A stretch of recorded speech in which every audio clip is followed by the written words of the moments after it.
गणेशोत्सव.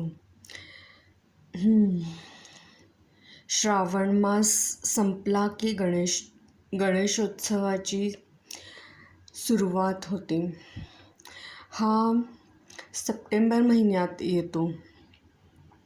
11 दिवसांचा असतो आणि गणपतीच्या विविध आरत्या, नैवेद्याचे पदार्थ बाप्पासाठी केले जातात. गणेशोत्सव करण्याचं मागचं कारण म्हणजे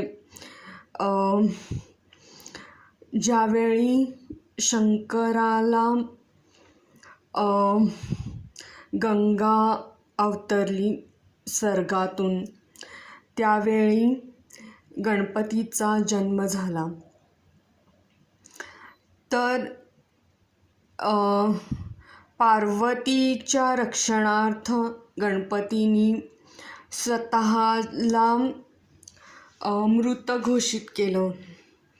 तर शंकर, पार्वती आणि गणपतीच्या रक्षणार्थ आपण गणेशोत्सवाची आराधना करतो.